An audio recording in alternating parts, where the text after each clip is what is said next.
चोर चोर मुसरे भाई एक छोटे से गांव के बाहर एक घना जंगल था। इस जंगल में दो कुख्यात चोर विजय और रणवीर छिपकर रहते थे। दोनों भाई थे, लेकिन उनका स्वभाव एक दूसरे से बिल्कुल अलग था।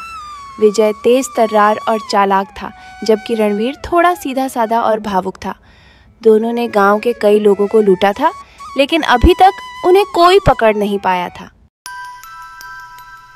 एक दिन विजय ने रणवीर से कहा, रणवीर, हमें अब कोई बड़ा काम करना चाहिए। मैं सुन रहा हूँ कि सेठ धनराज की हवेली में बहुत सारा सोना और पैसा है। आज रात हम वहाँ चोरी करेंगे। रणवीर ने सिर हिलाया और कहा, भाई, लेकिन सेठ जी बहुत भले आदमी हैं। क्या हमें ऐसा करना चाहिए? विजय ने हंसकर कहा, चोरी में भलाई कहाँ देखनी होती है।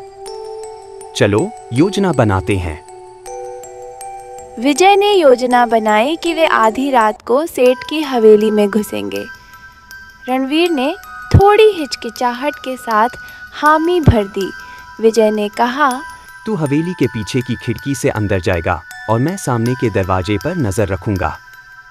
रात के अंधेरे में दोनों चुपचाप हवेली पहुंचे। रणवीर ने खिड़की के पास जाकर हल्की आवाज में कहा, भाई, मैं अंदर जा रहा हूँ। विजय ने जवाब दिया, ठीक है, सावधान रहना। ओके। रणवीर खिड़की से अंदर घुस गया। अंदर घुप अंधेरा था। उसने टॉर्च जलाकर देखा कि एक अलमारी में कुछ चमचमाती चीजें रखी हैं। जैसे ही उसने ताला खोलने की कोशिश की, अचानक एक तेज आवाज आई। भाई, यह आवाज कैसी थी? चुप रहो, शायद हवा का शोर है। काम पूरा करो। रणवीर ने अलमारी खोलकर कुछ गहने और नकदी निकाले, लेकिन तभी उसके सामने एक आदमी खड़ा हो गया। रणवीर चौंक गया। वह कोई और नहीं, खुद सेठ धनराज थे। सेठ ने धीमी आवाज में कहा, डरो मत। रणवीर, मुझे पता था कि तुम लोग चोरी करने आओगे, लेकिन विजय ने तुम्हें फंसाने के लिए यह सब किया है। रणवीर हैरान रह गया। भाई, ऐसा क्यों करेगा? उसने पूछा। सेठ ने जवाब दिया, विजय ने मुझे पहले ही तुम्हारी चोरी की योजना बता दी थी। वह चाहता था कि तुम पकड़े जाओ और उसे सब कुछ मिल जाए। रणवीर को यकीन नहीं हुआ। उसने सेठ से कहा, अगर यह सच है तो मुझे अपने भाई को सबक सिखाना होगा। रणवीर ने गहने और नकदी वहीं छोड़ दिए और खिड़की से बाहर कूद गया। उसने विजय से कहा, भाई, अंदर बहुत खतरा है, भागो यहाँ से। विजय ने कहा, क्या हुआ? रणवीर ने बहाना बनाते हुए कहा, सेठ जाग गया है और उसने पुलिस को बुला लिया है। जी सी।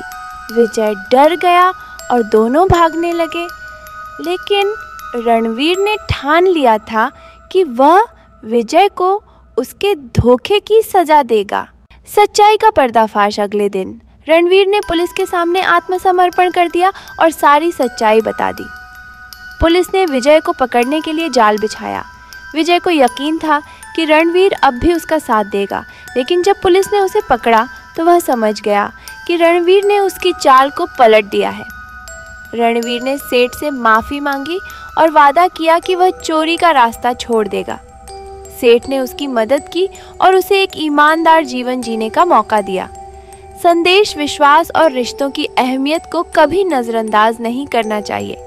लालच और धोखा इंसान को हमेशा नीचे गिराता है।